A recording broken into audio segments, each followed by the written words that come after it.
నమస్కారం city news కి స్వాగతం. ముందుగా ముఖ్యాంశాలు.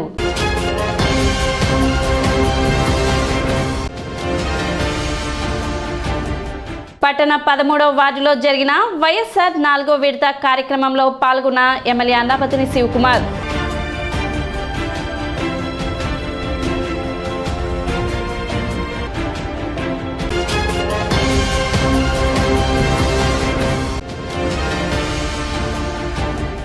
రా కదలిరా కార్యక్రమానికి తెనాలి నుండి భారీ సంఖ్యలో తరలి వెళ్లిన టీడీపీ జనసేన నాయకులు.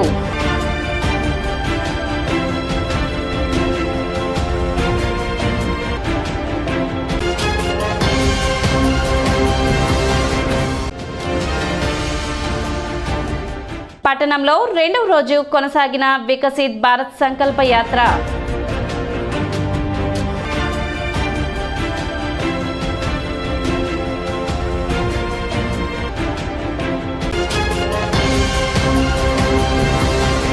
తెలుగుదేశం పార్టీ అధినేత నారా చంద్రబాబు నాయుడు వడ్లమూడి గ్రామంలో నిర్వహించిన రా కదలిరా కార్యక్రమానికి ప్రజల నుంచి విశేష స్పందన లభించింది.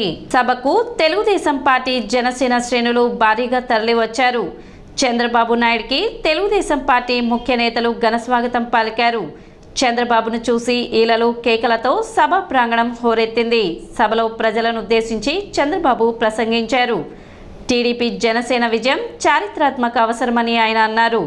రానున్న ఎన్నికలలో టీడీపీ జనసేన అభ్యర్థులను గెలిపించి ప్రజాప్రభుత్వాన్ని ఏర్పాటు చేసుకుందామని చంద్రబాబు నాయుడు అన్నారు. తెలుగుదేశం జనసేన గెలిచాం కూడా. రాష్ట్రంలో ఒక పెద్ద సైకో ఉంటే ఇక్కడ ఒక చిన్న సైకో ఒక ఆయన ఉన్నాడు. జగన్మోహన్ రెడ్డి ప్రత్యేకత, ఆయన ఒక సైకో, ఊరూరికి ఒక సైకోని తయారు చేశాడు. నాకు కూడా మాకందరికీ ఎప్పుడు లేని కష్టం వీళ్ళందరిని అణచాలంటే ఒక సైకోనైతే తొందరలో కంట్రోల్ చేయొచ్చు, కానీ ఊరూరుకుండే సైకోకి ట్రీట్మెంట్ ఇస్తే తప్ప వీళ్ళ కష్టం సాధ్యం చేయడం తప్పకుండా. షాక్ ట్రీట్మెంట్ ఇచ్చి సైకోల్ని కట్టడి చేసే బాధ్యత మాదిని మరొక్కసారి మీ అందరికీ హామీ ఇస్తున్నా.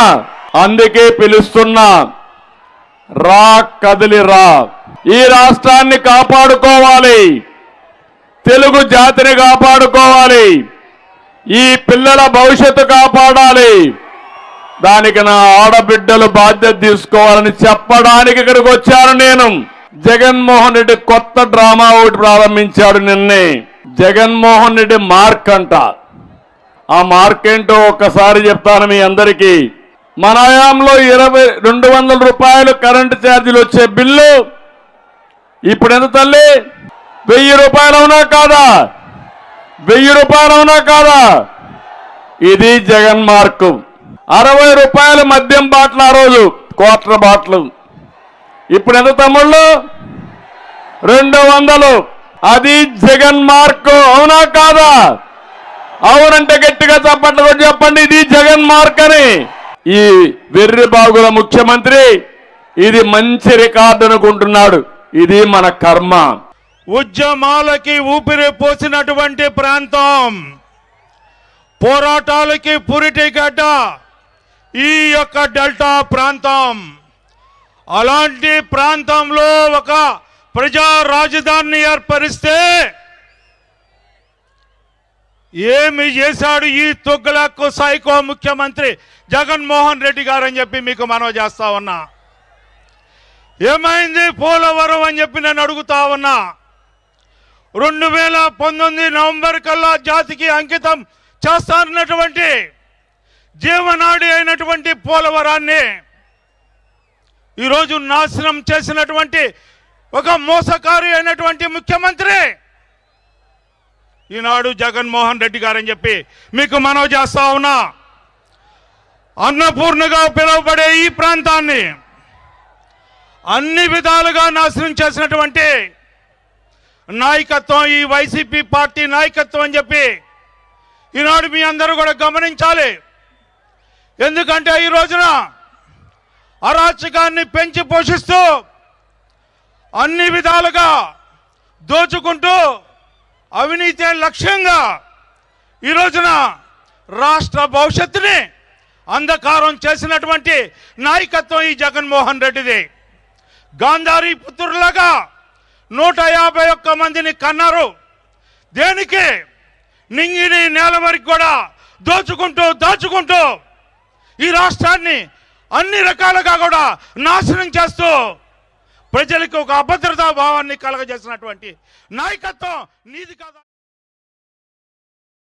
ఆడుదాం ఆంధ్ర ముగింపు కార్యక్రమాన్ని కొత్తపేటలోని ఎండిఓ కార్యాలయంలో నిర్వహించారు. ఈ కార్యక్రమంలో ఎమ్మెల్యే అన్నాబత్తుని శివకుమార్ పాల్గొన్నారు. సభకు మాజీ ఎంపీపీ చెన్నబోయిన శ్రీనివాసరావు అధ్యక్షత వహించారు. ఈ సందర్భంగా పోటీలలో గెలుపొందిన విజేతలకు బహుమతులను అందజేశారు. క్రీడలను ప్రోత్సహించడానికి సీఎం జగన్ ఆడుదాం ఆంధ్ర కార్యక్రమం చేపట్టినట్లు ఎమ్మెల్యే అన్నాబత్తుని శివకుమార్ తెలిపారు. గ్రామ స్థాయి, మండల స్థాయిలో గెలుపొందిన విజేతలు జిల్లా స్థాయి పోటీలకు ఎంపిక చేయడం జరుగుతుందని అన్నారు.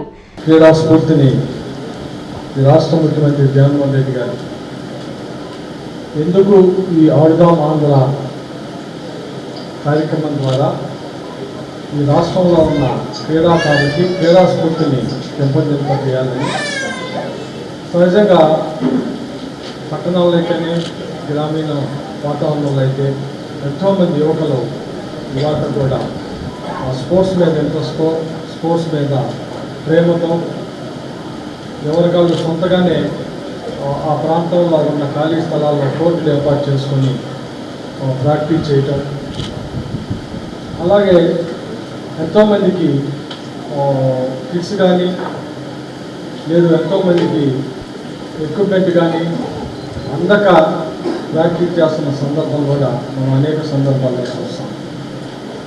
అందుకే యువతలో ఈ క్రీడా స్ఫూర్తిని పెంపొందించాలన్న ఉద్దేశంతోనే ఆడుదాం ఆంధ్ర కార్యక్రమాన్ని తీసుకురావడం. రాష్ట్ర వ్యాప్తంగా చూడండి, ఒక ఆడుదాం ఆంధ్ర కార్యక్రమం ద్వారా రాష్ట్ర వ్యాప్తంగా సుమారు 100 కోట్ల రూపాయలు ఈ ఆడుదాం ఆంధ్ర కార్యక్రమం ద్వారా ఈరోజు క్రీడా స్ఫూర్తిని పెంపొందించడం కోసం ప్రభుత్వం ఖర్చు చేసింది. విన్నర్స్ క్రికెట్ కటివారం సచివాలయ వనపర్తిలోని టీముకి రావటం, అలాగే బ్యాడ్మింటన్ ఇందిరా ప్రియదర్శిని కాలనీ సచివాలయం పరిధిలో రావటం, అలాగే వాలీబాల్ కటివరం 1 సెక్రటరీ పరిధిలో రావటం, అలాగే కబడ్డీ చంద్రబాబు నాయుడు కాలనీ సెక్రటరీ పరిధిలోకి రావటం, అలాగే ఖోఖో గంగానంపేట సెక్రటరీ పరిధిలోకి రావటం. సో ఈ టీమ్స్ అందరినీ అభినందిస్తూ కార్యక్రమంలో municipal chairperson Tadiboyina Radhika, vice chairman Malepati Hariprasad, Attota Nagaveni, in charge MPDO Pratap Reddy తదితరులు పాల్గొన్నారు. గ్రామీణ ప్రాంతంలో ఉన్నటువంటి ప్రతి గ్రామంలో కూడా సచివాలయాల వైడ్గా ఎవరైతే బ్యాడ్మింటన్ కానీ, క్రికెట్ కానీ, కబడ్డీ కానీ, వాలీబాల్ కానీ ఇవన్నీ మహిళలు కానీ జెంట్స్ కానీ ఉన్నారో వాళ్ళందరికీ కూడా వెలికి తీసి మంచి నైపుణ్యం ఎవరికైతే ఉందో వాళ్ళందరినీ కూడా ఫస్ట్ గ్రామ స్థాయిలో పోటీతత్వం పెట్టి, తర్వాత మండల స్థాయిలో, ఆ తర్వాత నియోజకవర్గ స్థాయిలో ఏర్పాటు చేసి ఇంతవరకు ఈ ప్రైజ్ మనీలు విన్నర్స్గా ఏర్పాటు చేయడం జరిగింది. ఎక్కడి నుంచి కూడా ఎవరైతే జిల్లాలకు వెళ్తారో వీళ్ళందరూ కూడా ఈ వాలీబాల్ కానీ, క్రికెట్ కానీ ఇవన్నీ కూడా మళ్ళీ జిల్లా పరిషత్ జిల్లాలోకి వెళ్ళి మన మండలానికి, మన కాన్స్టిట్యున్సీకి కూడా మంచి పేరు తీసుకురావాలని ఆ ఉద్దేశంతోనే ముఖ్యమంత్రి జగన్మోహన్ రెడ్డి గారు పెట్టారు. విద్య ఎంత గొప్పదో అలానే ఈ క్రీడాకారులు కూడా అంత గొప్పది. ఆటలు అనేది హెల్త్ కానీ అది మంచిది. లేసి క్రికెట్ కానీ, వాలీబాల్ కానీ, బ్యాడ్మింటన్ కానీ ఇలా ఎన్నో అని మీ అందరూ మంచిగా ఇంకా ఉన్న స్థాయిలోకి వెళ్ళాలని కోరుకుంటూ, వైకల్యంతో జన్మించిన దివ్యాంగ బాలలు కూడా సమాజంలో గౌరవ రీతిలో జీవనం సాగించడానికి అర్హులని తెలియచేయడమే అంతర్జాతీయ వికలాంగుల దినోత్సవం ముఖ్య ఉద్దేశమని ఎంఈఓ లక్ష్మీనారాయణ తెలిపారు. సోమవారం పట్టణ బాలాజీరావుపేటలోని భవిత సెంటర్ నందు వరల్డ్ డిజేబుల్ డే వేడుకలను నిర్వహించారు. ఈ సందర్భంగా ఎంఈఓ మాట్లాడుతూ దివ్యాంగులుగా మానసిక శారీరక వైకల్యం కలిగి ఉన్న 5 నుండి 19 సంవత్సరాల మధ్య వయసు కలిగిన వారందరూ భవిత సెంటర్లో ఎన్రోల్ అయ్యి మండలంలోని వివిధ పాఠశాలలో విద్యాభ్యాసం చేస్తున్నారని తెలిపారు. మిగతా విద్యార్థులతో పాటు పోటీ పడే విధంగా విద్య కొనసాగించడం సంతోషమని, ఆ విధంగా వీరిని ప్రోత్సహిస్తున్న తల్లిదండ్రులు, టీచర్లను అభినందించారు. వరల్డ్ డిజేబుల్ డే సందర్భంగా విద్యార్థులకు నిర్వహించిన పలు ఆటల పోటీల్లో గెలుపొందిన దివ్యాంగ బాలబాలికలకు బహుమతులను అందజేశారు. కట్టేవరం జిల్లా పరిషత్ హైస్కూల్ ప్రధానోపాధ్యాయులు Sridhar, special education teacher Sunil, IED టీచర్లు రజనీ, సునీత, ఉపాధ్యాయులు షేక్ మొహమ్మద్ దన్, షరీఫ్, జగన్నాథ నాయక్, మనోహర్, శ్యాంబాబు, శ్రీదేవి, ఫిజియోథెరపిస్ట్ శివనాగమల్లేశ్వరరావు, జయమ్మ, తల్లిదండ్రులు, విద్యార్థులు పాల్గొన్నారు. మనసుకు అనేది అంగవైకల్యం ఉండదు, శరీరానికి అంటే అవయవం మరి సరిగ్గా పనిచేయకపోయినా, లేకపోతే మన యొక్క మెదడు సరిగ్గా పనిచేయకపోయినా, ఆటిజం కానీ జీన్స్ కానీ పనిచేయనప్పుడే మనకి అంగవైకల్యం అనేది రావటం అనేది జరుగుతుంది. అంగవైకల్యం అనేది అభివృద్ధి నిరోధకం కాదు, అది లేకపోతే ఆలోచనలని నివారించేది కాదు, మనసుని మరి ఇబ్బంది పెట్టేదేం కాదు. అంటే ఇంకా ఎక్కువ ధైర్యంతో, స్థైర్యంతో ముందుకు సాగి ఉన్నప్పుడే మనం ఏదైనా సాధించడానికి అవకాశం ఉంటుంది. కాబట్టి తల్లిదండ్రులు కూడా మరి ఎవరైనా సరే అంగవైకల్యంతో జన్మించినటువంటి పిల్లల్ని మీరు బహిర్గతం చేస్తే ఏమన్నా ఇబ్బంది అయిద్దేమో, సమాజంలో చిన్నతనంగా ఉండదని చెప్పేసి మీరు ఎప్పుడు కూడా ఆలోచించకూడదు. ఈ పిల్లల పట్ల మనం ఎలా ఉండాలి, ఈ పిల్లలకు విద్య ఎలా జరిపించాలి అనేటువంటి దాన్ని, వైకల్యం గురించి, ఈ డిజబిలిటీస్ గురించి మనకు బాగా తెలుసు. కానీ ఇక్కడ ఒక్క విషయం నేను చెప్పాలని చూస్తున్నాను. ఏంటి అంటే ఈ పిల్లల్ని జాలితో చూడొద్దు. వీళ్ళు కూడాను నార్మల్ పిల్లలే. కాకపోతే వీళ్ళకి ఎలాగ మనం తర్ఫీదునివ్వాలి, వీళ్ళ యొక్క సామర్థ్యత ఎలా పెంచాలి మనం తెలుసుకొని చూసుకుంటే వీళ్ళు కూడా నార్మల్ పిల్లల్లాగే ఉంటారు, నార్మల్ పిల్లల్లాగే బిహేవ్ చేస్తారు. కాకపోతే వీళ్ళకి ఆ సామర్థ్యం తక్కువ ఉంది కాబట్టి ఆ సామర్థ్యాన్ని ఇవ్వడానికి తర్ఫీదునివ్వాలి. ఈ క్రమంలో కనుక వాళ్ళ మీద జాలి చూపిస్తే వాళ్ళకు న్యూనతాభావం వస్తుంది, వాళ్ళు నేర్చుకోరు, వాళ్ళు ఆత్మవిశ్వాసం. కేంద్ర ప్రభుత్వ అభివృద్ధి సంక్షేమ కార్యక్రమాలపై ప్రచారంలో భాగంగా నిర్వహించే వికసిత్ భారత్ సంకల్ప యాత్ర 2వ రోజు రజక చెరువు వద్ద జరిగింది.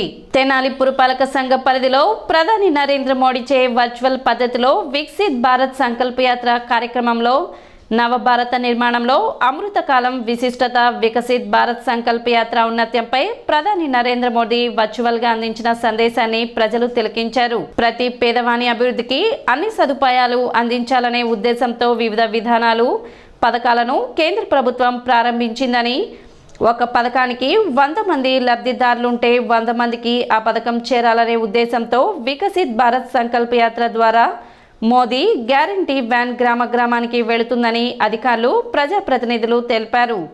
కార్యక్రమంలో బీజేపీ నాయకులు పాటిబండ్ల రామకృష్ణ, అడప సంపత్ రాయుడు, మున్సిపల్ అధికారులు తదితరులు పాల్గొన్నారు.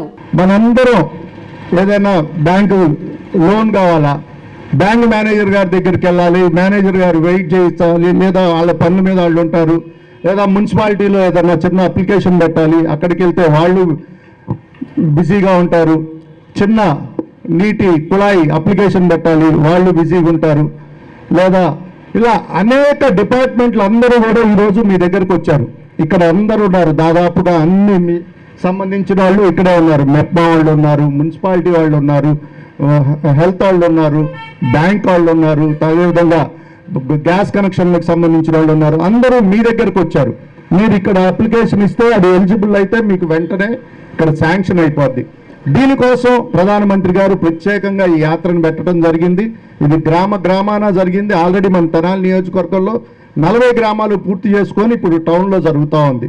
ఈ రోజున 140 పైన పథకాలు పేద ప్రజలకు ఉపయోగపడటం కోసం ఆయన ప్రవేశపెట్టాడు. మీ అందరికీ తెలుసా, విశ్వకర్మ యోజన అని ఒక పథకాన్ని ప్రవేశపెట్టారు పోయిన నెలలో నరేంద్ర మోదీ గారు. తెలుసా, చేతి పని చేసే వాళ్ళందరికీ దాదాపుగా ₹1,00,000 లోన్, మినిమం ₹1,00,000 లోన్ ఇస్తారు. మీరు కనుక దానికి అప్లికేషన్ పెట్టుకొని ఉంటే దీనికి మీరు ఎలిజిబుల్ అయితే ఎటువంటి గ్యారంటీ లేకుండా మీకు ₹1,00,000 లోన్ ఇస్తారు. కానీ ఈరోజు మన ప్రధానమంత్రి నరేంద్ర మోదీ గారు ప్రతి ఒక్క ఇంట్లో గ్యాస్ సిలిండర్ ఉండాలా, గ్యాస్ సిలిండర్ ఒక్కటే ఉంటే సరిపోద్దా, స్టవ్ కావాలా, ఇవన్నీ వాళ్ళు కొనుక్కోలేరు అని చెప్పి గ్యాస్ కంపెనీలతో ఆయన మాట్లాడి ప్రతి ఒక్కళ్ళకి, అర్హులైన ప్రతి ఒక్కళ్ళకి గ్యాస్ సిలిండరు, దానికి ఉండే ట్యూబు, ఆ రెగ్యులేటరు, స్టవ్, ఈ 4 కూడా ఫ్రీగా ఇచ్చేటట్టు మాట్లాడి అందరికీ ఇప్పించాడు. దాదాపుగా మీ అందరికీ ఉందా? లేనేమో అంటే ఇప్పుడే అప్లై చేసుకోండి. వాళ్ళు ఇవ్వకపోతే భారతీయ జనతా పార్టీ కార్యకర్తలు ఎవరినైనా అడగండి, వాళ్ళు వచ్చి తీసుకెళ్ళి మిమ్మల్ని వాళ్ళ దగ్గర కూర్చోబెట్టి మాట్లాడి మీకు ఇప్పించే బాధ్యత. అమృత కనెక్షన్ కింద నీటి సరఫరా మాకు వస్తుంది ఉదయం సాయంత్రం. ఇలా ఫ్రీగా ఇవ్వడం మాకు చాలా ఉపయోగకరం. ఇచ్చినందుకు మన పిఎం గారికి, మున్సిపాలిటీ వారికి హృదయపూర్వక నమస్కారంలో. అలానే ఆయుష్మాన్ భారత్ కింద కూడా మాకు కార్డు వచ్చింది. నలుగురు ఉన్న నలుగురికి వచ్చాయి. ఒక్కొక్కరికి 5 లక్షల వరకు డిబేట్ ఉందని చెప్పారు. చాలా థ్యాంక్స్ అండి. ఇలాంటి పథకాలు మాకు ఇస్తున్నందుకు పిఎం గారికి, అలానే ఇలాంటివన్నీ మాకు తెలియజేస్తున్నందుకు మన మున్సిపాలిటీ వాళ్ళందరికీ కూడా, ప్రధానమంత్రి గారికి కూడా హృదయపూర్వక నమస్కారం. ఇప్పుడు ఒక చిన్న విరామం.